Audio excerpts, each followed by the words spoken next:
Fala meu povo, beleza? Sejam todos bem-vindos a mais um vídeo por aqui e vamos estudar hoje o direito constitucional.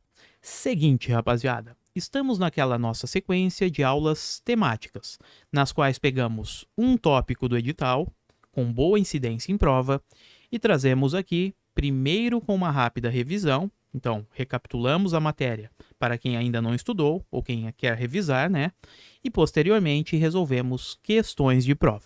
Adianto a vocês, este tópico de hoje é o mais cobrado, é o top 1 da banca Sebrasp. Portanto, não vá para uma prova desta organizadora sem conhecer este assunto. Estamos falando do parágrafo 3º do artigo 5º da Constituição, que disciplina, que versa sobre os tratados internacionais. Portanto, no vídeo de hoje, essa é a missão. Antes de começar aquele recado clássico, eu peço para que deixem um like no vídeo, se inscrevam no canal, que assim vocês fortalecem demais gurizada. Mas bora que bora, partimos! Quando falamos em tratados internacionais, eu quero que você tenha em mente o seguinte: estamos nos referindo a um acordo que é firmado entre determinado país, entre o Brasil e um determinado país, ou determinados países. Então temos o seguinte aqui, ó, um país firma um acordo com o Brasil, tá? Então, esta é a ideia de tratado internacional. Significa que este tratado firmado, ele vai ingressar no ordenamento jurídico brasileiro. E perceba, pessoal, estes tratados internacionais, eles podem ter temas variados. Podemos falar ali de comércio de um modo geral, de armas, de tráfico, de dignidade da pessoa humana, enfim, os temas mais variados possíveis. Então, vamos registrar esta informação. Estes tratados internacionais, como tratam de temas variados, podem trazer inclusive direitos fundamentais. Daqui extraímos o seguinte: os direitos fundamentais, além da previsão no texto constitucional, eles podem estar também expressos em outros tratados internacionais. Beleza? Agora, o que precisamos conhecer e saber para a prova é o ingresso destes tratados internacionais no ordenamento jurídico brasileiro. Então, como eles ingressam no nosso ordenamento? Temos o seguinte: os tratados internacionais ingressam no ordenamento jurídico brasileiro de 3 formas. Para identificar estas formas, precisamos, antes de tudo, conhecer o conteúdo do tratado. Ele pode versar sobre direitos humanos, teremos um tratamento específico, ou ainda temos os tratados que não versam sobre direitos humanos. Aqui teremos um outro tipo de tratamento. Bom, os tratados que versam sobre direitos humanos, para identificar como eles ingressam no Brasil, precisamos observar como ocorreu a sua aprovação. Então temos o seguinte: se eles foram aprovados num rito especial, eles terão força, eles terão status de emenda constitucional. Significa que eles possuem força de Constituição Federal, certo? Então precisamos saber o que seria este rito especial.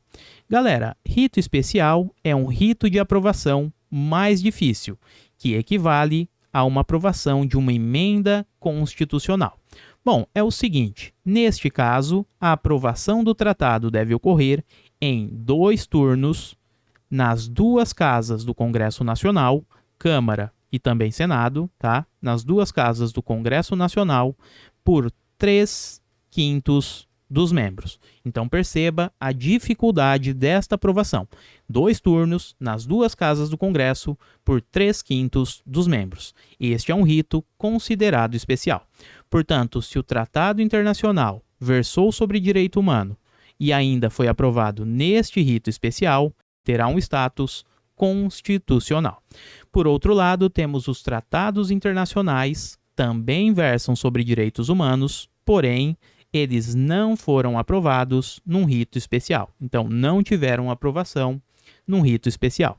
Nesta situação específica, eles terão status, eles terão força supralegal. Significa que estão abaixo da Constituição, porém acima das leis, tá? Então, perceba, não é todo tratado internacional que verse sobre direito humano que ele terá um tratamento constitucional. Não, pessoal. Existem aqui dois tratamentos possíveis.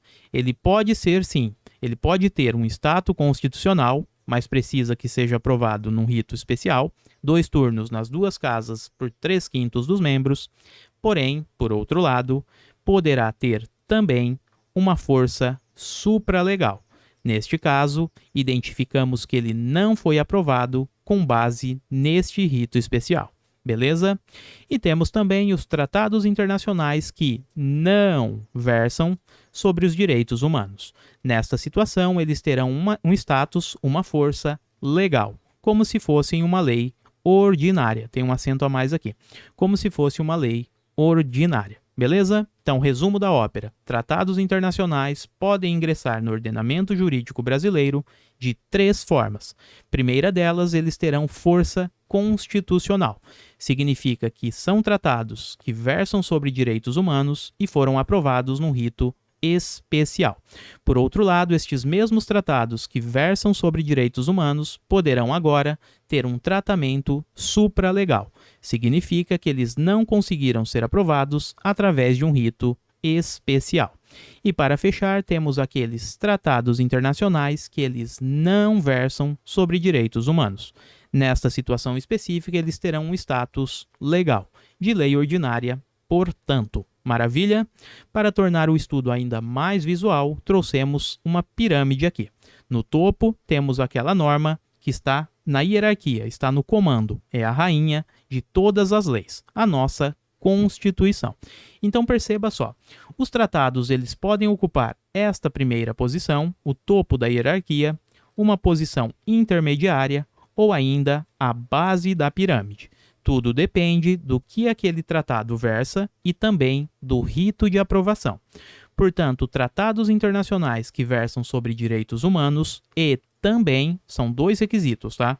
E também tiveram aprovação num rito especial, significa 2 turnos nas 2 casas do Congresso por 3/5 dos membros, eles terão um status constitucional.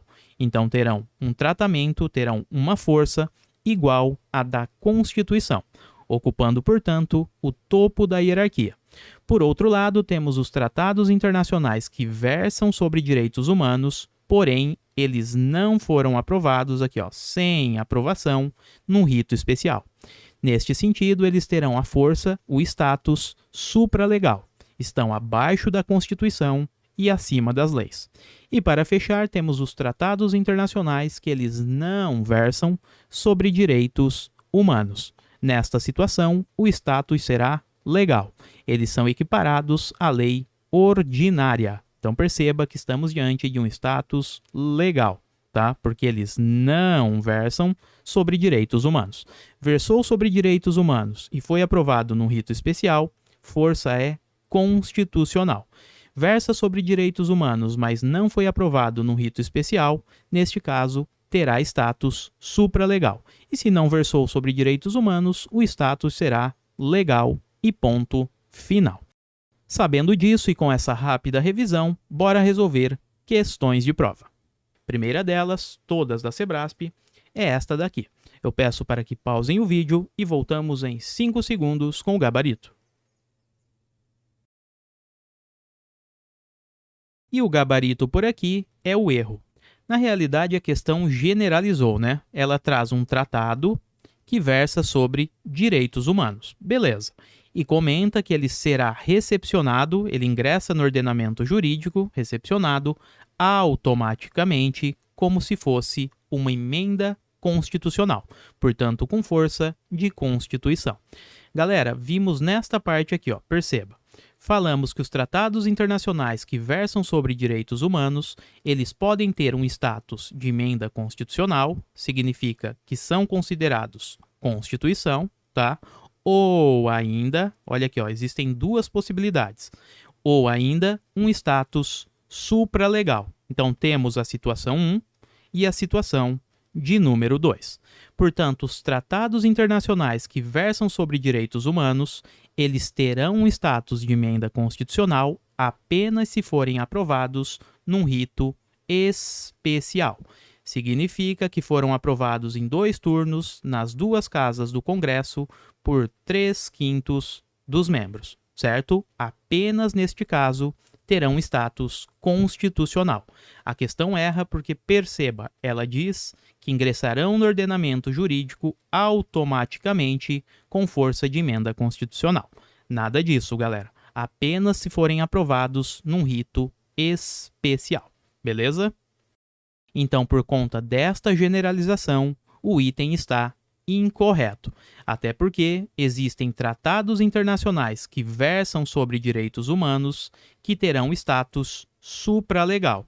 Significa o seguinte, eles não foram aprovados com um rito especial, sem aprovação através deste rito especial. Beleza? Portanto, questão errada, avançando agora de número 2. Pausem o vídeo e já voltamos.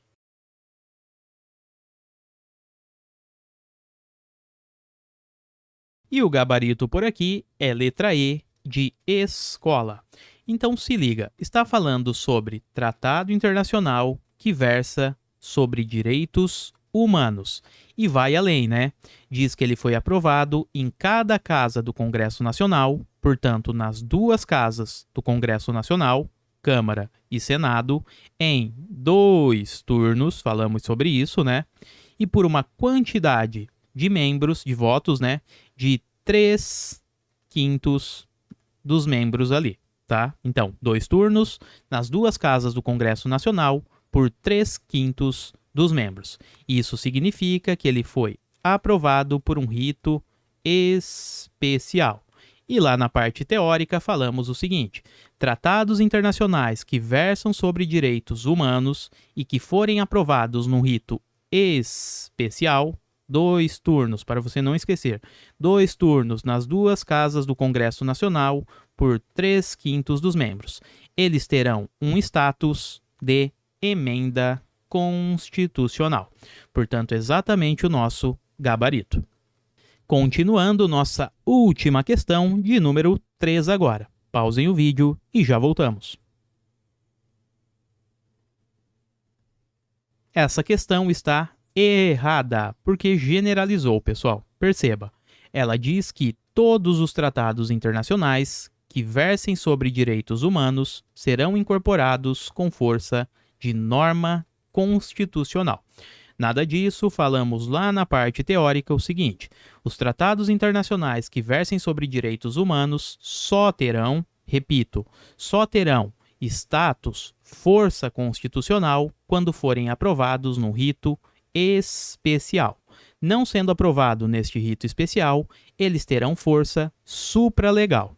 Então perceba, existe a situação 1 destes tratados, tá? Que versam sobre direitos humanos, ou ainda uma situação de número 2. Portanto, eles podem ingressar tendo status constitucional, beleza, ou ainda um status supralegal.